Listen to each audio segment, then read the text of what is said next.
Hi, part ones. It's Palm Sunday.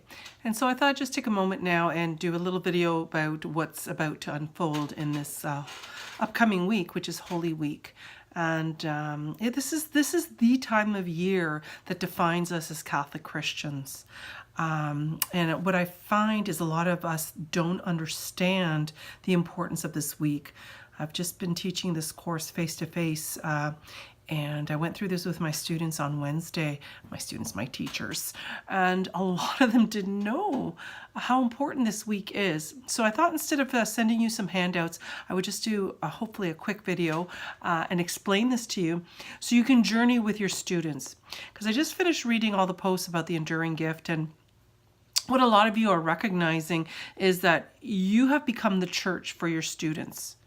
You know, they probably belong to a parish, but for the most part, they're not going to church. Families are not going to church. So what ultimately happens is the Catholic school becomes the parish in a sense, right? Because that's where the students, that's where your students are getting their sense of church, of community, of faith, of prayer. Sometimes the only masses they go to are the masses at the school, and perhaps Christmas and Easter.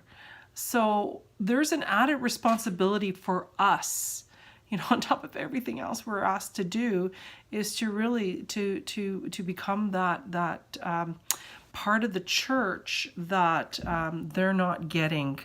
You know, I just think back to Peter's declaration of Jesus, and you know, Jesus saying to Peter, "On this rock, build my church." And in a sense, we are all Peter. You know, as we're being called to Catholic education, God is asking us to build God's church. And we're doing that in our classrooms with our students. And I heard some really great things about you guys modeling to the students, asking them about the gospel on Sunday, which is awesome because that kind of puts them on the spot in a nice way. And then they start to think, I don't know what the gospel is. Maybe I should find out. Maybe I should ask my parents to take me to church.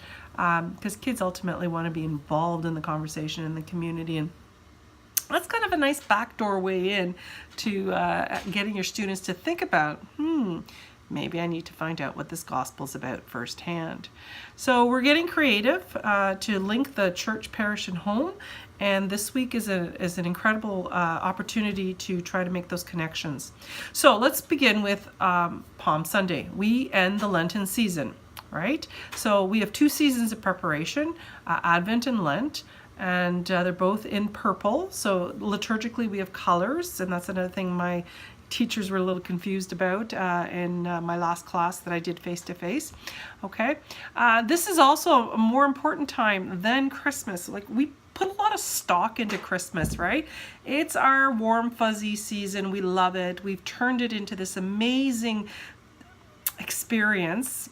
We've also hurt it a lot and hurt people in the process because we put the expectations of Christmas up here, almost unrealistic, and we've made it very expensive. Quite the opposite of what it means, because, you know, Christmas was about poverty. Jesus was born into poverty, put into a simple, you know, actually what Jesus was put into was a feeding trough for animals, you know, sort of the parallel between him being put in the feeding trough to the cross, and on the cross his body and blood feed us in the mass. So that's a quick, you know, little link there.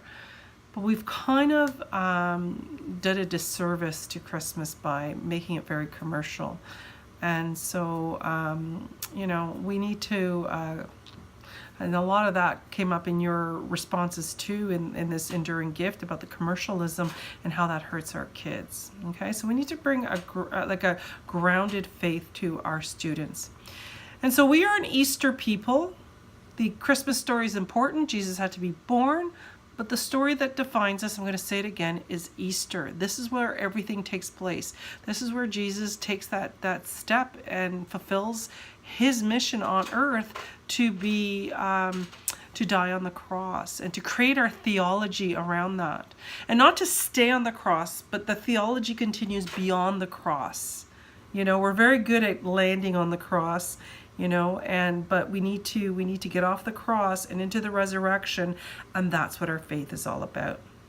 So as we brought Lent to a close with Palm Sunday, we begin Holy Week. You know, today we read the Passion in the church, and it's about holding your palms, and that's when Jesus was, he was this hero coming in, and they were, celebrating him. But the events quickly turn where, that same group of people turn on him, and he makes the journey to the cross. So this week, it should be a week that we have to create a difference for our students. This is the week where we should make them feel like something else is happening. I know in the board that I worked in, they worked really hard on trying to stop all extracurricular activities during Holy Week. I know there were exceptions with ROPSA and stuff, but the board was trying to put an emphasis into, now let's pause. This week has to be a different feel. I often try to take my students on a street patrol during Holy Week to feed the homeless, to do different activities that were kind of faith-based, and to really drive home the point that we are journeying to the cross. We're journeying to the end of this experience and awaiting something amazing to come out the other end. So Thursday, Holy Thursday, is the beginning of a Triduum. It is an extended liturgy. So at sunset on Thursday, the liturgy begins. And this liturgy goes over 3 days to Easter morning. A lot of people don't know that. So Thursday night, we celebrate the Lord's Supper. We do the washing of the feet, which is so important. That's in John's Gospel, that's where the institution of the Eucharist begins. In John 6, the Bread of Life discourse. John 13, the washing of the feet. We create the whole experience of Eucharist from that in John's Gospel. John is also read during this time because this is the gospel. His is the gospel of this season, where the synoptics get one every 3 years. John's right there every year. And then from that, they also have the huge consecration of the Eucharist. So on Good Friday, when we celebrate Jesus's death, the big celebration is usually at 3 o'clock, but not everyone can fit in the church at 3 o'clock. So then there's different opportunities to come to the church, but it's not a mass, it's a service. So when you walk into the church on Friday, you'll notice the tabernacle will be open because the Eucharist was consecrated the night before and it's on reserve. And so we have liturgy of the word, and then after the liturgy of the word, which is the first part of the Mass, we go into the Lamb of God. Because the Eucharist has already been consecrated the night before, we don't have to go through the consecration in the liturgy of the Eucharist, which is typical of the Mass. And then we come up for Eucharist, again, which was consecrated the night before. I'm going to keep saying that. And then the Adoration of the Cross for Good Friday. And then on Saturday's liturgy is absolutely beautiful. It's the blessing of fire and water. It's when the catechumens who were preparing for their sacraments of initiation. So adults wanting to come to the church, that's when they're baptized. That's when they get their sacraments of initiation, all on the night of the Easter Vigil. And then, of course, on Sunday, we have resurrection. Okay, so that's sort of the what plays out this week for Holy Week. And it's important that we know this, and it's important that we then share this information with our students and we journey with them every day, reminding them that we're in Holy Week, reminding them of the events that are about to take place, reminding them that we have to make a different feel for this week. Also on Good Friday, it's one of the 2 days of fasting and abstinence that our church requires of us. Used to be every Friday, used to be every Friday in Lent, and now there's just 2 days. Ash Wednesday and Good Friday, fasting and abstinence. That's the only time the church legally kind of requires us to do that. So we invite our students to hold our experience of fasting on those days. And generally people eat fish. They don't eat meat. That's what abstinence means, not to eat meat, and to eat less on those days. Absolutely beautiful experience coming up. Please, as much as possible, try to take part in this liturgical experience. Again, it's a 3-day liturgical experience. That's why it's called the Triduum. It's really one liturgical movement that begins on Holy Thursday and ends with the resurrection on Sunday. So a lot of people don't know that. Read up on it too if you have to, but try to engage yourself in this amazing experience. Try to bring yourself into Holy Week with a different mindset, and try to bring your students into this really sacred time that is so important for us. And I want to wish you all the best, and a very important journey that we're all on together. And I hope you take advantage of the gifts of this season, this liturgical season, and that you know, that this blesses you in the ways that your life needs to be blessed, and that each year we go on this journey, somehow it meets us in a different way, in a way that we need to be met in this experience of our faith.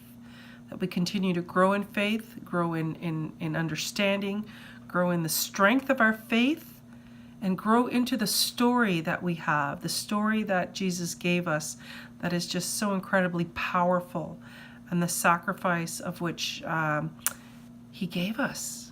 And that we celebrate this experience every Sunday. I don't know if you know this, but every Sunday we celebrate the resurrection, not just once a year. And that once we celebrate the resurrection on Sunday, Easter season lasts 50 days. It's not just a weekend, it's not just a day, it's actually 50 days. And outside of ordinary time, it's the longest liturgical season, these 50 days of Easter, which end in Pentecost, and sort of the beginning, the story of the early church with them gathering together and the Holy Spirit descending upon, you know, the apostles, and then they've got to figure it out. Jesus is gone. We got to start this church. And that's how it begins. And I always, as a chaplain, tried to bring in a birthday cake for Pentecost, because it's the birthday of the church. It's the beginning of the church. It's the birth of the church. And so for the morning reflection on Pentecost, I always try to bring in a big birthday cake and sort of drive home the fact that this is something that we're celebrating, the birth of our church. Anyways, so much we need to know about our faith. And since you guys are sort of on the front lines, the more you know, the better your students will also be able to grow in their own identity and faith journey. So God bless. Try to keep this week sacred and holy. Peace.